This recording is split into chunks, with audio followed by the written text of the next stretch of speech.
I recently opened my Gardner Mcfarlane Collector Edition series figure, and he is absolutely awesome. I'm so happy I grabbed this guy. He comes with his, I would say, classic hair, the bowl cut, and his more modern hair he was rocking in the CG animated show. I will say I don't like this hair as much because you can kind of see like the pinkishness of his head sculpt peeking through, and it just kind of looks weird. He also comes with his power battery. They change the design of this every time they make a Green Lantern.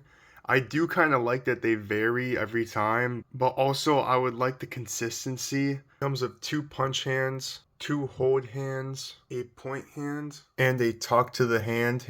This is his first faceplate, and I'm pretty sure it's supposed to be like his kind of like smirky cockiness face, but it kind of comes out as like a disgust, like, come on man face. This is his second faceplate, and it's kind of like his determined face, like things got serious face. And this is his third and last face, where he's acting like a total donkey. Here he is with all the other Earthling Green Lanterns. From left to right, we have Alan Scott, John Stewart, Hal Jordan, Simon Baz, Kyle Rayner, and Bruce Wayne.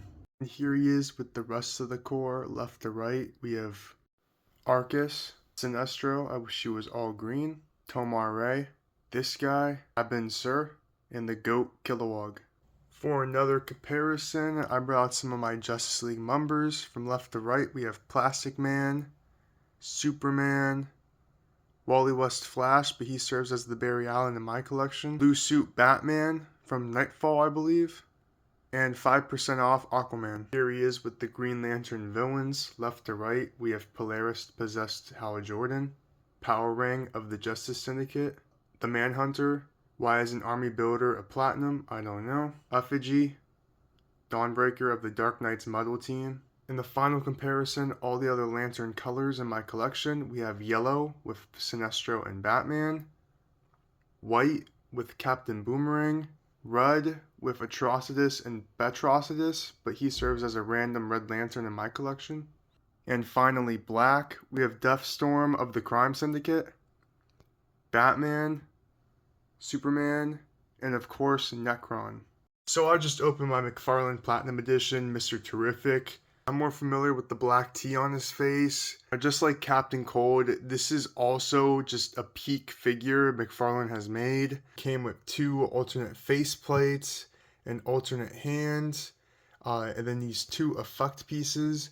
This is kind of like a shield piece right here, and it can actually clip onto him. I'll show that later.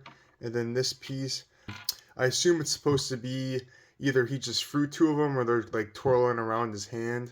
This T-ball that is sculpted right into the hand. I wouldn't recommend taking it off. Here is Mr. Terrific with his jacket off. He still looks amazing. Just so you can see the fair play, he has it tattooed on each side. There's the play, there's the fair. I think I would have rathered had it on his jacket, like right here, fair play. But it's just a minor critique. At least he has it in general. And this is the sweater or jacket, whatever you want to call it, by itself. It looks amazing.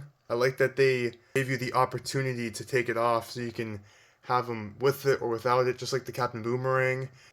Here is a closer look at the effect piece. Here is that effect piece clipped onto his arm.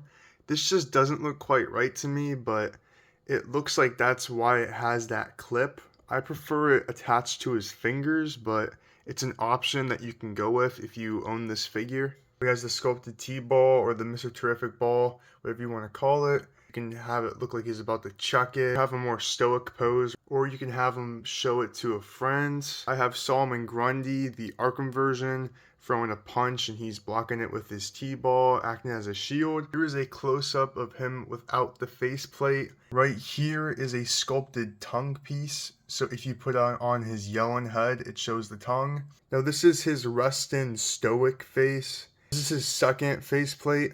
It's kind of like a disgruntled, maybe defeated Mr. Terrific. And this is his screaming face. This face looks absolutely amazing. As you can see, the tongue is sticking out. He was sparring with Wildcat and he got a little out of hand.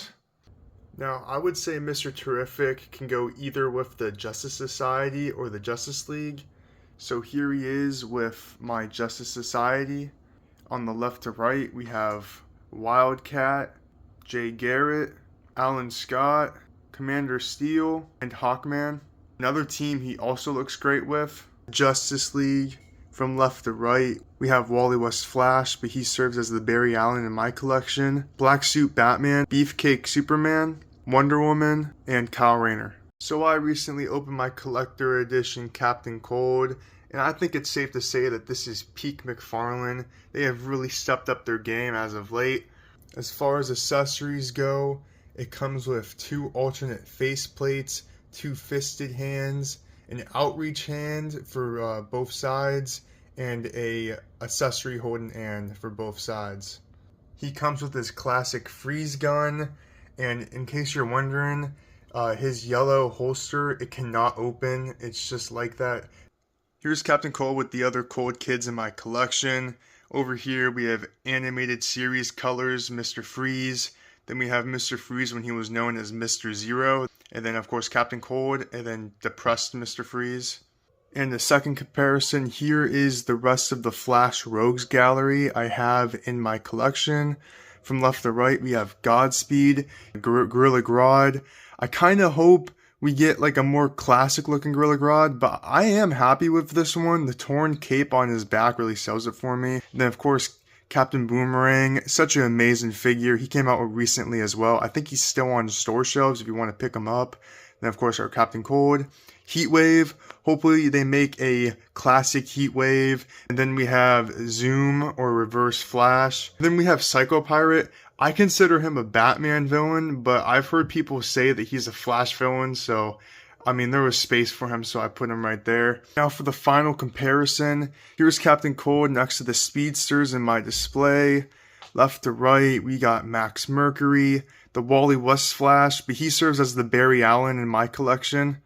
Captain Cold, of course. Jay Garrett, the original Flash, and then we have Wally West, Kid Flash. Here is a better look at his gun right here. It looks amazing. On the other side, can't attach anything at the end of it unless you have some blue tack or clay. Here's him with the fisted hands ready to duke it out with the Flash. Here's him with his hold hands. I prefer to have his freeze gun on his right hand since that's where the holster is. And here's him with the outreach hands. I like to refer to these as the tickle monster hands. This is his kind of smirk face, like I got you now, Flash face. His little scheming, conniving face. And then we have the defeated Mr. Freeze face.